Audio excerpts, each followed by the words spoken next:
ऐसे आपकी किश्तों में मौत होगी अगर आप गलत तरीके का खाना खा रहे हैं।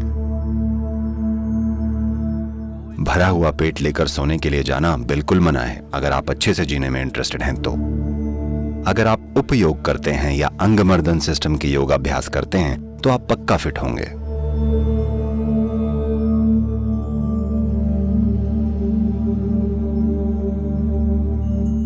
अब खाने की बात है तो भारत में कुछ हद तक ये समझ रही है, जो कि कुछ हद तक आज भी है, लेकिन दुर्भाग्य से हमारी मॉडर्न स्कूली पढ़ाई इसको पूरी तरह मिटाते जा रही है। पर इस बारे में एक संपूर्ण ज्ञान है कि दिन के किस समय पर क्या खाना सिस्टम के लिए सबसे बढ़िया है, किस मौसम में, कौन से मौसम में कौन सी चीज आपके सिस्टम में आसानी से पच जाएगी। इस तरह से विस्तार में एक पूरा का पूरा सांस्कृतिक पहलू है। बिना जरूरी संवेदनशीलता के खाना खाना, आप में न तो खाने को लेकर न ही समय को लेकर कोई संवेदनशीलता है। आप बस जो सामने आता है खा लेते हैं। आपको ऐसा करने की बहुत बड़ी कीमत चुकानी पड़ेगी, इसमें कोई संदेह ही नहीं है। और सबसे बड़ी बात, ये सिर्फ बीमार पड़ने की बात नहीं है। आपने अपनी जीवन शक्ति खो दी, अपनी संवेदनशीलता खो दी। ये बहुत बड़ा नुकसान है, ये टुकड़ों में मौत जैसा है। अब अगर आप चीजों को पहले जैसी संवेदनशीलता के साथ महसूस नहीं कर पा रहे हैं, अनुभव नहीं कर पा रहे हैं जैसा बचपन में या थोड़ा बड़ा होकर करते थे, इसका मतलब आप आधे मर चुके हैं। तो ऐसे आपकी किश्तों में मौत होगी अगर आप गलत तरीके का खाना खाएंगे। अगर आप बस थोड़ा सा जागरूक हो जाएं तो बड़ी आसानी से जितना सारा खाना आप खा रहे हैं वो बस यूं ही कम हो जाएगा, क्योंकि आपको इतना सारा खाना नहीं चाहिए होता। अगर आप इस शरीर में ज्यादा खाना डालेंगे, आपको उतनी ही एनर्जी पाने के लिए उतनी ही ज्यादा मेहनत करनी पड़ेगी। इससे शरीर पर बुरा असर पड़ता है। आइए इसे ऐसे समझते हैं, 1960 के दशक में आपके पास वो बड़ी बड़ी फोर्ड और शेवी कारें थी, है ना? वो बड़ी बड़ी युद्धपोतों जैसी थी ना? वो कितना पेट्रोल पीती थी, और आज की मॉडर्न कारें कितना पेट्रोल पीती हैं? खैर, अब आप इलेक्ट्रिक कारों में जा रहे हैं, न कोई आवाज है, न धुआं, कुछ भी नहीं है। ये मक्खन जैसी चलती हैं। तो मुद्दे की बात यह है कि हमारी बनाई गई मशीनों में भी हम ईंधन की खपत कम करना चाहते हैं। हमको इस शरीर पर भी ध्यान देना पड़ेगा, क्योंकि इस शरीर में थोड़ी सी ऊर्जा पाने के लिए अगर जरूरत से ज्यादा ईंधन लगे तो ये न केवल आपकी इकोनॉमी या आपकी निजी इकोनॉमी के लिए बुरा है, बल्कि इस मशीन के लिए भी बुरा है। क्योंकि थोड़ी सी ऊर्जा पाने के लिए बहुत सारे भोजन को पचाना पड़ता है। और खास तौर से मैं देख रहा हूं कि ये आदत दुनिया के इस हिस्से में बहुत प्रचलित है। लोग 7-8 बजे या 10 बजे खाना खाते हैं, पार्टियां वगैरह होती हैं और वो देर रात में खाना खाते हैं और खाकर बस सोने चले जाते हैं। भरा हुआ पेट लेकर सोने के लिए जाना बिल्कुल मना है अगर आप अच्छे से जीना चाहते हैं तो।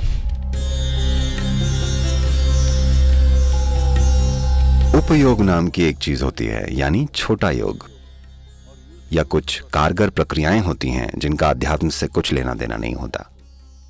अगर आप उपयोग करते हैं या अंगमर्दन सिस्टम की योग अभ्यास करते हैं तो आप पक्का फिट होंगे। आपको किसी साधन की जरूरत नहीं पड़ेगी, आपको बस 6x6 की जमीन चाहिए और आप सुपर फिट होंगे। आप मसल्स बना सकते हैं, इसमें सब कुछ है। बस इतना है कि आप ऐसे नहीं होंगे, आप ऐसे नहीं बनेंगे। बहुत सारे लोग ऐसे बन गए हैं और उन्हें लगता है वो फिट हैं। मुझे लगता है वो जकड़ गए हैं। बात सिर्फ ताकत की या सिर्फ बड़े बड़े मसल्स की नहीं है। सिस्टम को अच्छे से चलाने के लिए आपके शरीर में लचीलापन होना भी उतना ही जरूरी है। योग में हम केवल मांसपेशियों की ताकत या शरीर के ढांचे को ही नहीं देखते, शरीर के अंगों की सेहत बहुत महत्वपूर्ण है। So the system is evolved so that there is organ health. It's very important the body is flexible and usable. तो इस सिस्टम को विकसित किया जाता है ताकि अंग स्वस्थ हों। ये बहुत महत्वपूर्ण है कि शरीर लचीला और इस्तेमाल लायक हो। फिटनेस और खुशहाली का मतलब ये नहीं है कि आप बड़े बड़े मसल्स बनाकर ऐसे ट्रेडमिल पर चलें, नहीं। हमारे सिस्टम के 5 मूलभूत तत्वों की शुद्धता को मजबूत करना बहुत जरूरी है। क्या ऐसा करने का कोई तरीका है? हाँ, कुछ खास तरीके हैं जिनसे हम ऐसा कर सकते हैं। फिलहाल एक आसान तरीका है, मिट्टी और पानी और पौधों के साथ रहकर काम कीजिए और खुले में रहिए। इतने से ही कुछ होने लगेगा। लेकिन योग में कुछ विशेष तरीके भी हैं। असल में Most of the yoga is just that, bhuta shuddhi, to cleanse the elements. योग का ज्यादातर हिस्सा बस यही है, भूत शुद्धि, यानी मूलभूत तत्वों को शुद्ध करना। तो अपने सिस्टम में मूल तत्वों की संरचना में शुद्धता लाए बिना, चाहे आप अपने आप को कितना भी मजबूत मानते हों, जीवन के मायनों में आप मजबूत नहीं हैं। शायद आपकी मसल्स मजबूत हों, पर वो आपको जीवन के कुछ विशेष पहलुओं में बचा नहीं पाएंगी। आप देखेंगे, हमेशा नहीं, पर आप देखेंगे कि कोई होगा जो बड़ा हट्टा कट्टा लगता होगा और शरीर से बड़ा तगड़ा होगा, Just one little ailment, poof, पर बस एक छोटी सी बीमारी और पुफ वो पस्त हो जाएंगे। 2 दिन का बुखार और वो बस फुस हो जाएंगे। कोई दूसरा होगा, वो उतना ज्यादा मजबूत नहीं लगता, बड़ा मरियल सा दिखता होगा, पर आप देखेंगे कि वो कितनी ही बीमारियों की मार झेल जाएगा। ये सिस्टम के अंदर मूल तत्वों की शुद्धता पर निर्भर करता है कि आपके तत्व कितने अच्छे से जुड़े हुए हैं, उसी के हिसाब से। और मूल तत्वों की शुद्धता ये भी तय करती है कि आप अपने शरीर का उपयोग कैसे कैसे कर सकते हैं।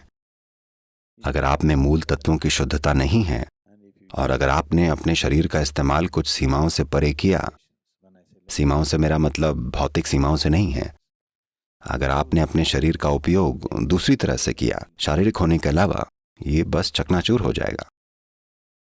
और इसीलिए योग साधना होती है जिसकी शुरुआत भूत शुद्धि से होती है। योग के सभी पहलू मूल रूप से भूत शुद्धि ही हैं, कितने ही अलग अलग तरीकों से की जाती है। क्या कुछ ऐसा विशेष है जो अभी हम योग के मार्गदर्शन के बिना कर सकते हैं? एक सरल तरीका है, बगीचे में काम कीजिए। दिन में कम से कम 1 या 2 घंटे टहलिए। विशेष रूप से रात का खाना खाने जाने से पहले या दोपहर के खाने से पहले, खासकर उससे पहले कम से कम आधे घंटे बिना जूते पहने चलिए। ग्रेनाइट पर नहीं, या तो घास पर या बाहर मिट्टी पर। आप देखेंगे कि अगर शरीर पृथ्वी के संपर्क में होगा तो आप जो खाना खाते हैं उसे शरीर बिल्कुल अलग तरीके से पचाएगा। खाना तो वैसे भी पचेगा, पर खाना शरीर को कितना लगेगा ये इस पर तय होता है कि आप पृथ्वी के साथ कितनी लय में हैं। तो अगर आधे घंटे भी आप चलें बिना जूते या चप्पलों के और शरीर मिट्टी से जुड़ा रहे, तो आप देखेंगे कि तत्व अभी जैसे काम कर रहे हैं उससे थोड़ी ज़्यादा अखंडता के साथ काम करेंगे। तो कुछ समय तक बाहर समय बिताना, सूरज के साथ होना, हवा के साथ होना, बारिश के साथ होना, धरती के साथ होना बहुत महत्वपूर्ण है, क्योंकि आप वही तो हैं। आप इन्हीं तत्वों से पैदा हुए हैं, आप इन्हीं से तो वजूद में आए हैं।